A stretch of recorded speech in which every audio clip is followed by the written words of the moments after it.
I don't know about pro, but sure. Yeah, we'll go with that. Um, I think we're live on mine as well, so hopefully that's working. If anyone on my live stream as well wants to let me know if it's working or not. I'm not too sure if the chat thingy is working, but this is a new overlay for just for this. I just set this one up this afternoon, so let me know if it's working. If it's not, sorry. But I'm not going to change it.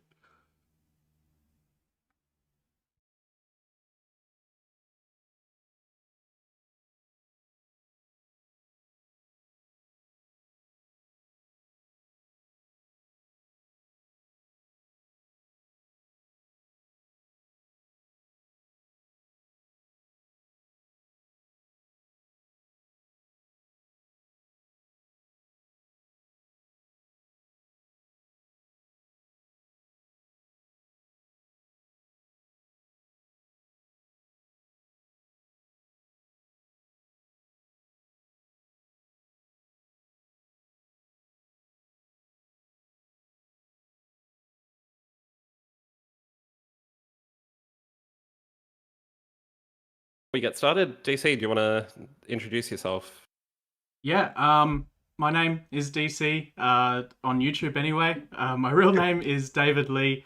I've worked in cybersecurity for around 6.5 years now, and IT in general for roughly a while, almost 15 years, I think.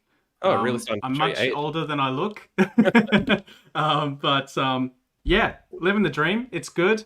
It's good to see so many new people getting into the industry at the moment and seeing things exploding, which is good. That's what this chat is all about. I myself have seen a fair bit of growth recently, especially in the cloud side of things, and obviously in security itself as well. But the whole industry is pretty much blowing up at the moment, which is kind of cool. So Absolutely. yeah, that's a little bit about me. Back to you, man. Yeah, well, I am certainly not as seasoned as you are in the field, but yeah, 8 years general IT experience, going on four in security. So yeah, so basically the topics that we're going to cover today, I've broken it down into four topics more or less. So we're going to talk about sort of just do a bit of recap and see what happened when COVID hit Australia and how that affected everything. Um, then we kind of rapidly went to this huge remote work phase. Now we're kind of in this sort of post-COVID slash Delta phase, and then we want to have a look at future trends. So Dave, how was it like up at Brizzy when COVID hit? I think we went into lockdown first down here, right? I think so, yeah. So the day to day essentially stopped. People started freaking out a little bit. I was actually out of contract when COVID What? hit, so I was a little bit worried that contracts would dry up or that things would essentially just sort of come to a halt. I didn't really know where things were going to go, so it was a little bit interesting to see how the industry sort of played out there. But the initial thought for me was it's all good. I had a contract just before this, and I had enough money saved. So financially, I was okay, but I was a little bit worried for the industry, Mm. but also a little bit excited because I Was think it it? was probably around 1 week or 2 weeks in where I started noticing a huge amount of jobs coming up specifically for help desk. And I wasn't Yeah. particularly interested in the help desk roles myself, but it was good to see some growth in a not so certain field. So Yeah. to be able to see, all of these help desk roles come up essentially to help people with transitioning from working Remote at work. home to Mm. from working in the office to working at home. Yeah. Um, that was for me that was exciting because it meant that further growth would happen from there later down the line. Yeah, yeah. Well, I know for us, like, what I saw was like so many non-essential projects just get canned. So this was across government and private sector. just anything that was not essential, anything that wasn't core operations, or anything like site resilience, just put on hold straight away. But then it was interesting when we kind of, we got over that speed hump, and then it started, yeah, we got settled. It feels like we got settled into this whole remote working thing super quick. Like all those people working in those supporting roles to transition that, they absolutely were like some of the best heroes in this sort of field, to Absolutely. enable all of us to, transition so fast and so easy. Yeah. I really didn't see many organizations struggle with that. Um, but yeah, as you mentioned, like there was certainly like all these rises in the system admin and help desk roles, which really exploded at the time. And I was thinking like, well, if my current job, falls out because they might see security as non-essential, at least, I could go do help desk for a bit. Fortunately, that didn't happen, and I had extremely busy 2020. But yeah, Nice. yeah. So Yeah. now it's kind of looking interesting, isn't it? A little bit. Yeah, things have sort of grown and changed and morphed, maybe is a word I would use there, where, yeah, the industry has completely changed from what it was to what is the main focus now. Mm, I see things getting a little bit more streamlined um, now, which is good because I think that initial um, rocky period is sort of over and done with. Um, so yeah, I don't know. What do you think? Well, for me, like I don't know what it's like for you, but for anybody who is a pen tester or has cybersecurity on their LinkedIn, we're getting recruiters on a daily basis, right? They're pinging us on LinkedIn, um, always saying, they've got these exciting job opportunities and everything like that. And for the most part, yeah, many of them are. But there still is a lot of hesitancy I see with people who actually want to, take that risk and join a new company, or even like yourself, go contracting. For Um, sure. so yeah, it's definitely something that I've noticed. But I mean, yeah, having so many recruiters chip away at you week after week, month after month, inevitably you're going to fall for one, and that's basically what I did. Um, got a massive pay bump, and going, yeah, and starting a new job at a company I actually used to work for. So it's Nice. interesting. Like it's just there's just and like I'm trying to fill a role at my current organization as well, trying to help fill a role. And there's just nobody out there who has the right amount of cybersecurity experience to fill that role. Because I mean, while we don't want to be gatekeeping, there does need to be certain skills that you have and certain experience that you need to have to actually be able to fit into this role and hit the ground running. Sure, everybody needs a bit of training, but when you need somebody talented right now, then it's difficult. That's true. Yeah, and on that point as well, I found that previously the job market was sort of like a transition field where I've seen mostly people who were network security engineers or network engineers or sysadmins getting certified and getting into, or sometimes not even getting certified, just getting straight into cybersecurity roles from there, and Yeah. um, and then getting into the industry. Whereas things have changed a little bit with more um, university, I guess, focus on Mm. training people to get into cybersecurity. So now there are a lot of people who have come straight out of university getting into Yep. various roles, depending on if they have a certification or some experience at least, um, Mhm. or at the minimum show a lot of passion for the Mm. industry Yeah, yeah, to yeah. move in. So I have seen a lot of that happening as well, instead of the more traditional sense of if you are a sysadmin or network engineer or both, then yeah. And I don't mean to put that into like a programming like Boolean, but it yeah kind of is a little bit like that, I think. Yeah, and to go off on a little bit of a tangent, what's your perception of these cybersecurity degrees? Like, again, it's not like you want to be exactly gatekeeping people from getting into it, but for people like you and me, we've all gone from being a IT practitioner of some sort and then taking that step into cybersecurity. Whereas, as you know, you need to leverage a lot of existing skills and experience. What's your perception on people going from uni straight to infosec roles? It depends what they did in uni. If they were doing, like you said, cybersecurity or computer science degrees, then yeah, I think they have the majority of the skills in place already, or at least the base knowledge. Yeah, yeah, Um, I don't want to say that university is useless or that university is the absolute thing that you need to do, because everyone's situation is different. But I found that most of the people who have gone to university and have done a cybersecurity degree have more chances, I would say, for employability for whatever reason. Um, I, yeah, yeah, yeah. I don't want to get too deep into that discussion though, because I'll Yeah, be going for hours and hours on that one. sounds like we've got our next live stream topic set up. Yeah, pretty much. Yeah. Yeah. So yeah, but it's so interesting to see, like, because I've been reading. You've heard of Haze Recruitment, right? Yeah, yeah. Yeah, yeah. So going through their salary guide for 21, like their little blurb they have at the start, and they sort of go over all the in-demand skills.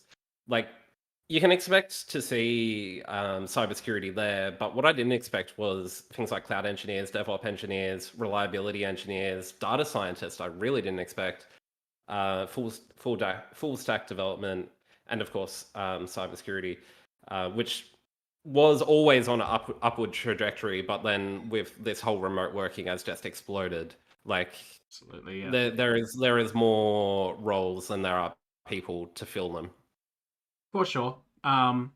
Yeah, but saying that as well, there are a lot of um, gatekeepers, lack for a better word, um, in recruiting or hiring positions who don't want to veer out of the traditional sense of employment and maybe take a risk on someone who potentially does have the passion or Mm. personal experience to get the job done. So there is that as well. So it's a bit rocky, I Yeah, find. yeah. And this is something that comes up a lot in the coaching slash guidance sessions that I do, Mm. where people are saying that they're not having too much luck with applying for jobs, and sometimes it's something as simple as rewording a resume to really target that job and get a cover letter in Yeah, place exactly. that hammers down the point of what you're good at and Yeah. why they should employ you. I Um, think it's always like you do a little bit of research about the company and say, articulate in your CV and cover letter what you actually want to achieve at that company, and then that just goes miles. exactly. Yep. Yeah. Yeah. So I guess one of the most interesting topics people think about when it comes to cybersecurity is salaries. Now, what's your experience now? Not asking for your salary, but like, what as a beginner getting into the field, what do you think they should expect? I think people fresh into the field, it kind of depends, but I would say the minimum is around 60,000, the absolute minimum. Yeah, The average on being a fresh grad 80. salary. Yeah, exactly. Yeah, yeah. The average being 80 to 100, Mm, and the experienced, and by experienced I mean like 2+ years experience, the 100 plus yeah, section. That's yeah. what I've seen, and that's not just IT though. That's like not just cybersec rather. That's also like your Yeah, cloud. That's yeah, across the whole field. yeah, And I yeah, think yeah. if you have a look at some of these salary guides, like the Hayes one or the uh, Evolution. yeah, that one as well, that would pretty much say exactly what I've just said. And it's true. I mean, that's the average salary, and it depends by city, experience, Yeah, um, yeah, sometimes who you know, uh, yeah. That too. what sort of certifications you have. There's a lot of different contributing factors that are important to think about as well. So it's hard to say like it's going to be this much. But I think if you gauge somewhere between 60 and 100,000, and that's, I know it's a massive jump, but Yeah. it's somewhere in between there. Yeah. It definitely seems like from the recruiters, so for experienced hires, what I'm seeing from recruiters is definitely offering a lot more than what they did, say, 12, 18 months ago. Like 12, 18 months ago when I got these offers, I never really would have considered moving because the extra money just isn't really worth it. I've got a good work-life balance. I don't want to have to rebuild relationships from the ground up. But everybody's got their price. And when, So, something comes along, and I know a lot of organizations are struggling to retain talent because they can't afford to match what other organizations are offering. Have you yep. seen that a lot? I have, yeah, and it not so much in my contracting space, and I think most of the recruiters, or the bigger recruiters out there, they now know that I do contracting because I've been doing it for a little while, so they'll just see it on my LinkedIn that I do Right. contracting. So, how's your experience contracting compared to working for a consultancy? Um, I found working at a consultancy for me personally is um, a little bit too structured, and for some people that is what they want. But for someone like me, someone described me the other day actually as Oh someone yeah, who thrives in chaos, and I was mildly insulted at the beginning, to be honest. yeah, But yeah, I was like, oh really? That doesn't sound too good. But I thought about it, and I was like, they're actually kind of right. Maybe I do thrive in chaos. I do like going to a new contract and really having to prove myself yeah, and yeah, yeah. coming Thriving out under pressure. the hero of the moment type thing. Yep. I do actually quite enjoy that. So I don't know if that says much about my personality, but All right.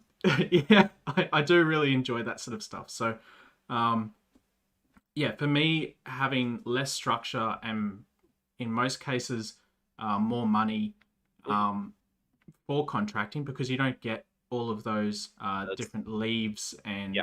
and the benefits. You essentially just get paid, and For the that's day. it. If you don't Yep. turn up to work, you don't get paid. Yeah.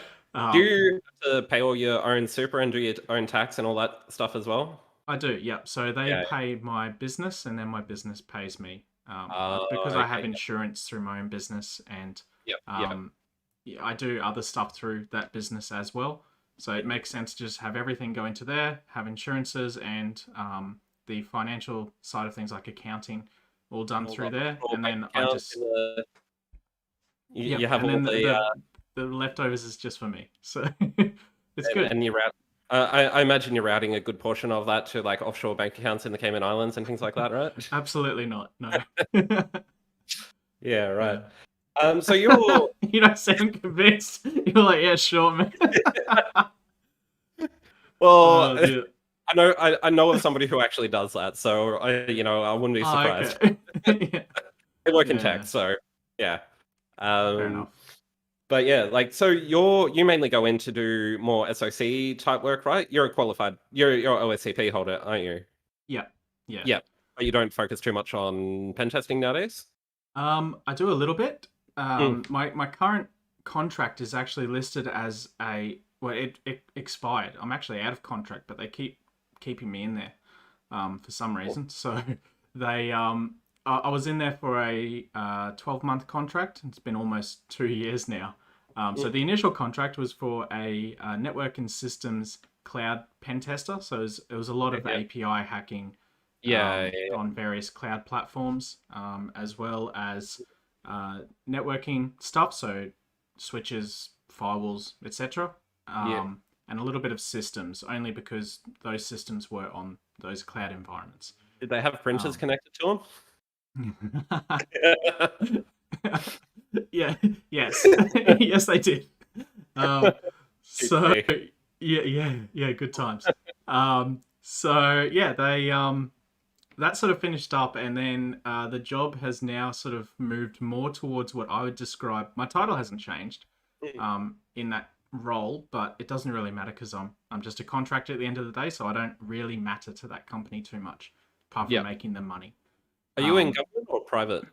private, Okay, but right. it's private to mostly government. So it's yeah, Sort of like it's the whole Australia Post sort of structure, NBN structure. pretty much yes. Yeah, Yeah, yeah, yeah, fair enough. yeah. So there is like a some larger enterprise, I guess, clients like banks or mining type things, which are interesting. And those are still pen test positions that I do for them, but the majority of the work that I'm doing now is more DevSecOps type stuff. So Okay. building automations with uh, for various systems, Yeah, right. essentially. Yeah, Yeah, which is kind of fun. yeah. It's a bit Where do different. you where do you see, so kind of moving on to topic 4 now, like future trends and everything, where do you see your sort of work sort of evolving to? Um, I see automation space getting bigger. I see cloud and API hacking becoming bigger than it already is. Yep. Um, I think a lot less people will be requesting pen tests of web apps because it's a flooded industry. Mhm. Um, so That's actually all one of of the reasons why I changed jobs. I was just doing web app pen testing all the time, and I was just getting a bit bored. yeah, fair Yeah, enough. Yeah, yeah, I mean, there's only so many WordPress scans you can run until you go yeah, insane. So, yeah. um, yeah, I mean, WordPress is good fun to play with, but yeah. Anyway, um, yeah. So that's sort of where I see it. So cloud, API, and the automation side of things. So I guess that's kind of API as well, but Mhm. the DevSecOps uh, space I see getting bigger as well. Yeah, absolutely. And it definitely seems like it's not just cybersecurity that's sort of on the upward trend with a huge amount of roles and little supply. It kind of looks at your full stack developers, your DevOps practitioners, all that kind of stuff. It kind of seems like we're about to, go on like this steep curve of rapid development. The way that the industry is just kind of positioning itself at the moment. And it's great to see because I mean, salaries and rates are going up. I would say now is probably one of the best times ever to get into tech, let alone Absolutely. cybersecurity. Yeah. Yeah, Uh, 100%. yeah, but sadly, I mean, I think one of the reasons why our and rates are going up is because of the lack of people being able to come to Australia to work, the lack of imported talent, Yep. um, and due to our very slow vaccine rollout, which is definitely going to be interesting over the next Could have six been months. handled better, but let's not get Yeah. political. Yeah. I hope Uh, Anna's treating you well up there. yep, Oh, living the Anna, dream. Yeah. yeah. Well, we just came out of lockdown tonight, Oh, really? 1 hour ago. Yeah. All right. So, Well, yay. we're in it for another week. Yeah, I saw the cases are at like 207 or something from that Bondi cluster. Yes, yeah. So, and I'm not far from there, so Oh, it's stay locked up safe. tight here. Yeah. So, but I mean, remote working is just one of the perks that we have nowadays, isn't it? That's it. Yeah, it's. I mean, yeah, it's a perk for sure. And even during lockdown periods, that's actually a good topic to talk about because it's something I get asked about a lot. Yeah. Is if there are 100% remote opportunities, and the answer is yes, but it depends on where you are. So for the majority of jobs I've seen in Brisbane, um, in tech in general, they're not 100% remote. They're more remote as a benefit type position. Yeah. So Yeah. Yep. I don't know if that's a Brisbane or Queensland thing. I feel like it might be, but Possibly. I've yeah, some people seem recruit. to just not not want you to leave. Yes. Um, so yeah, I Yeah. mean, I go to various different clients throughout the week to do either internal pen tests or to have meetings and build automations. And yes, it would be much easier for me to do them over a video call, but they really like that, or they prefer that in-person experience for whatever reason it is. That's up to them. But Yep. yeah, that's yeah, they don't really care about lockdowns here. To be honest, they're just sort of like come into the office and let's have a chat. Yeah, right. Oh, the attitude here doesn't. It does seem like the whole return to work attitude is growing.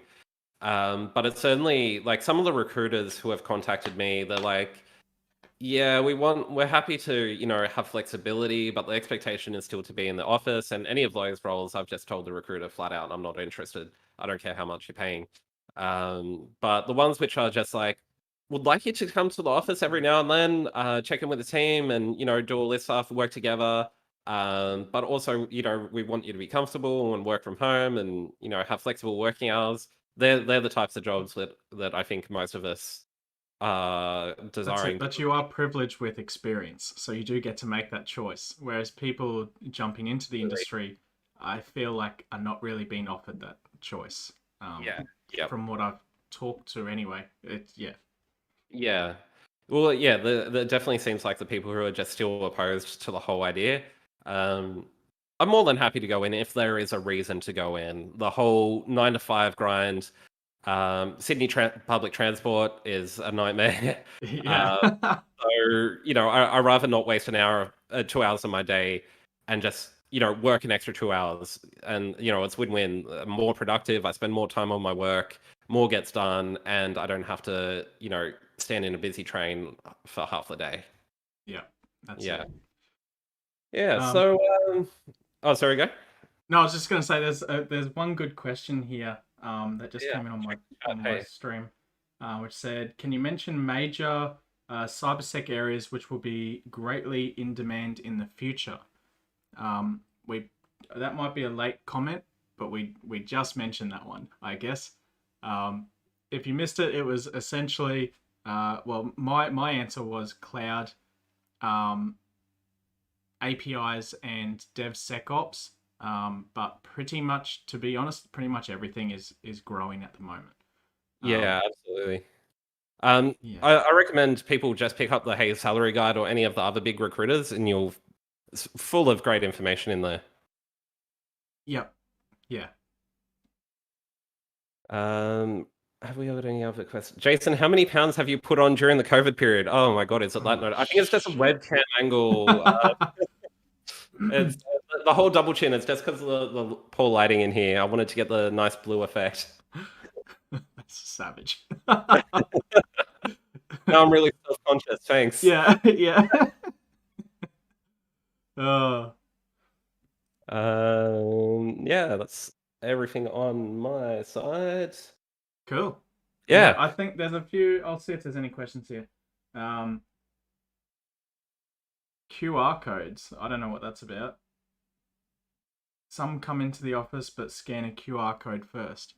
Oh, yeah. Yeah, I mean, yeah, there's check-in apps everywhere.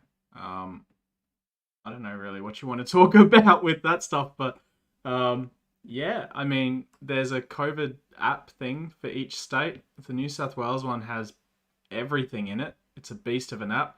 The Queensland one is very basic. You just scan a code and click "I'm here," and then it says you're here, and that's it. It doesn't link anything else in there that they've told us about anyway. So yeah. Yeah. Good question here, actually. How much do you guys know about the ASD? Is it easy to get Oh, into? yeah. Wait, the Australian Signals Directorate? Yep. Yeah, I haven't heard anything about that. I know their cadetships are pretty lucrative, but that's all I know. Yep. They did have a huge recruitment drive earlier in this year and late last year. But since then, it's been a little bit dead from them.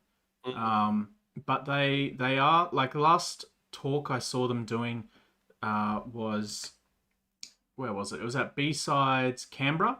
I wasn't there, but I was watching online, and there was Mike Burgess who was talking, and he was talking about that if you are looking for a job in cybersecurity in the government and you think you've got the skills, follow ASIO on Twitter, and you'll see all of the different jobs popping up. Yeah. So he was pretty passionate, and he was a very well spoken dude from what I saw. So yeah, I mean, there's definitely jobs in government.